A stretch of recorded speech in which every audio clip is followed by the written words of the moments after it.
Hello everyone, हम लोग पढ़ रहे हैं ज्योमेट्रिकल शेप्स एंड पैटर्न, जिसके अंतर्गत हम अभी तक 3 टॉपिक पढ़ चुके हैं। इसके अंतर्गत पार्ट 1 में हमने 2D एंड 3D शेप्स को पढ़ा। और पार्ट 2 में हमने symmetrical and non symmetrical shapes को पढ़ा। और पार्ट 3 में नीड ऑफ एक्सिस ऑफ सिमेट्रिक्स को पढ़ा है, जिसके लिंक आपको इस वीडियो की डिस्क्रिप्शन बॉक्स में मिल जाएगी। जिन लोगों ने ये वीडियो नहीं देखे हैं वे उस लिंक पर जाकर पहले इन वीडियो को देखें, समझें। आज हम पार्ट 4 यानी कि types of axis of symmetric पढ़ने जा रहे हैं। सममित अक्ष कितने प्रकार के होते हैं और उनको कैसे प्राप्त किया जा सकता है, आज हम ये समझेंगे। चलिए स्टार्ट करते हैं क्लास। सममित अक्ष के प्रकार। सममित अक्ष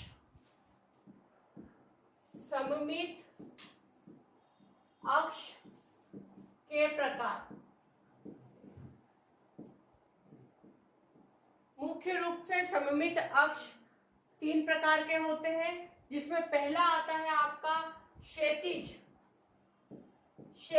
अक्ष।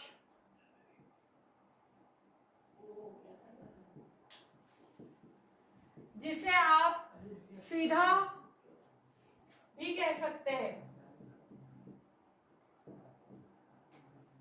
जिसे आप सीधा अक्ष भी कह सकते हैं। दूसरा आपका आता है ऊर्ध्वाधर अक्ष।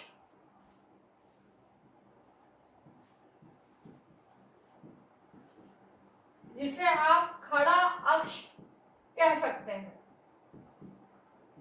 और तीसरा होता है तिरछा या आड़ा अक्ष। वे सभी अक्ष जो पृथ्वी के समांतर हो, वे सभी सीधे अक्ष या क्षैतिज अक्ष कहे जाएंगे। इसके अलावा ऊर्ध्वाधर अक्ष जो खड़ा होता है वह ऊर्ध्वाधर अक्ष कहलाता है। और तिरछा यानी कि आड़ा या टेढ़ा, इसे समझने के लिए हम देखते हैं कि यदि हम इस त्रिभुज को इस प्रकार से बांटे तो यह होगा आपका ऊर्ध्वाधर अक्ष। क्या कहलाएगा? ऊर्ध्वाधर अक्ष। और यदि इसे हम इस तरीके से विभाजित करें तो यह तिरछा या आड़ा अक्ष होगा।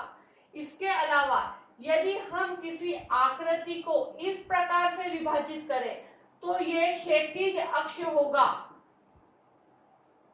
उदाहरण से आप समझ रहे होंगे, क्षैतिज यानी कि सीधा, ऊर्ध्वाधर यानी कि खड़ा, और आड़ा यानी कि तिरछा अक्ष। इसके साथ ही हम कुछ आकृतियों को देख लेते हैं। कुछ उदाहरणों से हम सममित अक्ष को और आसानी से समझ सकते हैं। चलिए कुछ उदाहरण देख लेते हैं इसके। सबसे पहले हम देखते हैं कि समद्विबाहु त्रिभुज। समद्विबाहु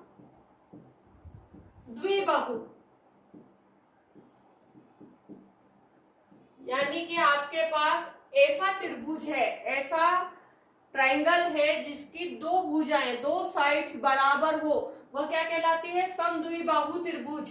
इसके अंतर्गत हमेशा एक अक्ष होगा जो इसको बराबर बांटेगा। जैसे कि ये है आपका, ये वाली रेखा और ये वाली रेखा बराबर है, तो ये अक्ष एक अक्ष होगा सममित अक्ष, जो इसको बराबर 2 हिस्सों में विभाजित करेगा और प्रत्येक हिस्सा दूसरे हिस्से के बराबर होगा।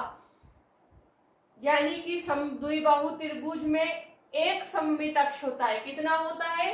एक सममित अक्ष होता है।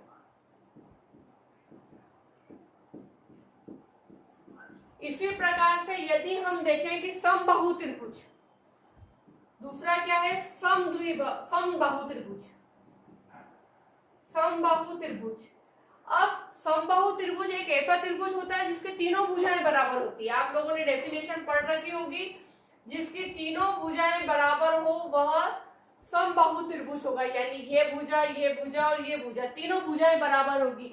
ऐसी कंडीशन में समबाहु त्रिभुज में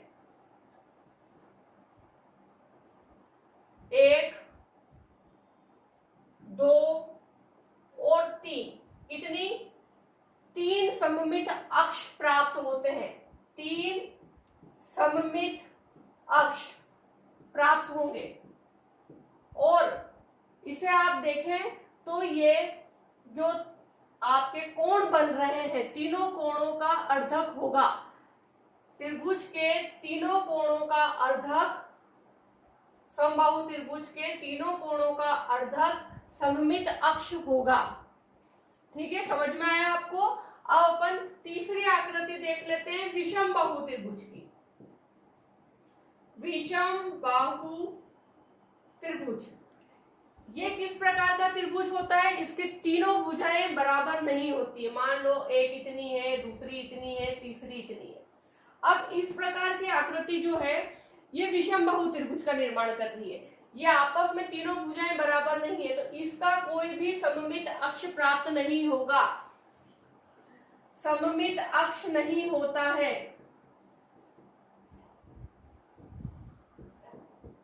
प्राप्त नहीं होगा, क्योंकि यदि हम इसको ऐसे भी बांटे तो ये इसके बराबर नहीं है, हम इसको ऐसे भी बांटे तो ये भी बराबर नहीं है। तो ऐसी स्थिति में हमेशा विषम बाहु त्रिभुज बिना सममित अक्ष का होता है। चलिए हम दूसरी आकृति देखते हैं।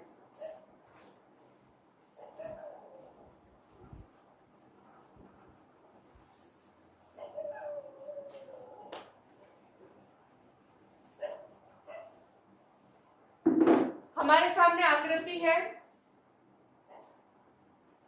आयत। आयत आप सभी जानते हैं, जिसके आमने सामने की भुजाएं बराबर हो वह आयत। हमने आयत का निर्माण कर दिया। अब इसके अंदर आपको दो अक्ष प्राप्त होंगे।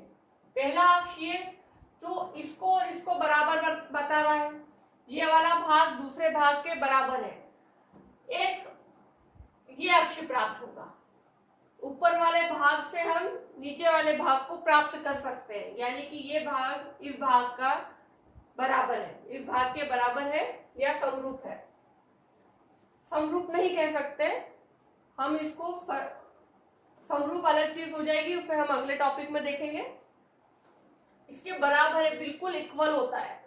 ठीक, अब इसके अंदर कितने हो गए? दो सममित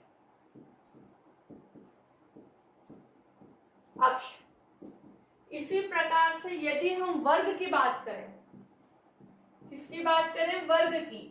तो वर्ग में आप देखेंगे चारों भुजाएं बराबर होती है, और चारों भुजाएं बराबर होती है तो एक और एक दो, ये तो आपको मिल ही रहा है, दो अक्ष तो मिल ही रहे। इसके अलावा इसके विकर्ण जो होते हैं,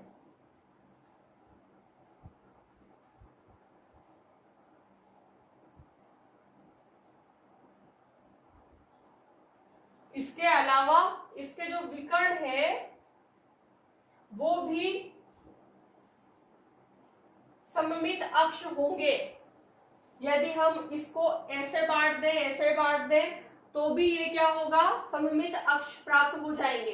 अब ये तो आपका हो गया क्षैतिज अक्ष,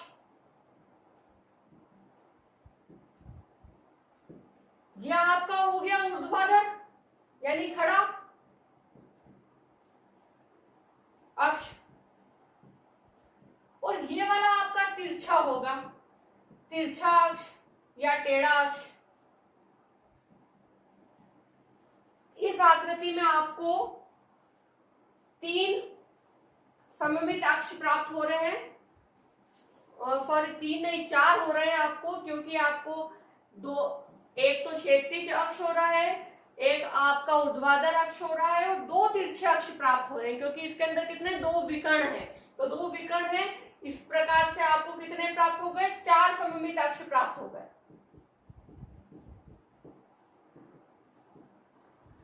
अब आप अगला देखते हैं। अपन हम पढ़ रहे हैं वृत्त।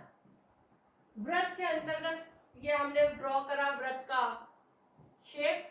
ये शेप जो वृत्त का है, इसके अंदर हम सममित अक्ष प्राप्त करेंगे।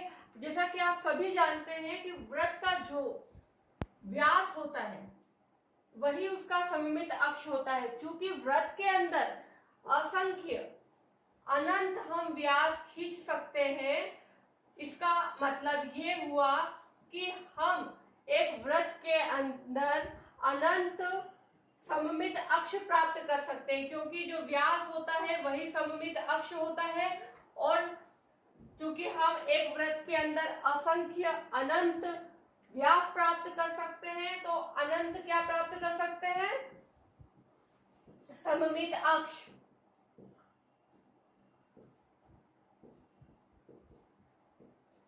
एक वृत्त के अंदर असंख्य अनंत सममित अक्ष होते हैं, क्योंकि एक वृत्त के अंदर अनंत व्यास होते हैं, इसलिए अनंत सममित अक्ष होते हैं। क्लियर? अब आपको आकृतियां देखकर आकृतियों के हिसाब से प्रकार समझ में आ चुका है। सममित अक्ष के प्रकार देख लिया आपने। ये हमारा पार्ट 4 था। अब हम अगली क्लास में सममित अक्ष प्राप्त कैसे किया जाए ये देखेंगे। इसे प्राप्त करने का तरीका देखेंगे। उसके लिए आप प्रकार, स्केल और पेंसिल लेकर बैठे। चलिए मिलते हैं अगले वीडियो में। तब तक अगर आपको ये वीडियो पसंद आया है तो इसे लाइक करना ना भूलें, सब्सक्राइब करें। नीचे आपको एक लाल कलर का बटन दिख रहा होगा सब्सक्राइब का, उस पर हिट करें। पास में एक बेल आइकन है, उस पर क्लिक करना ना भूलें, ताकि आने वाले वीडियो आपको मिलते रहे। Thank you.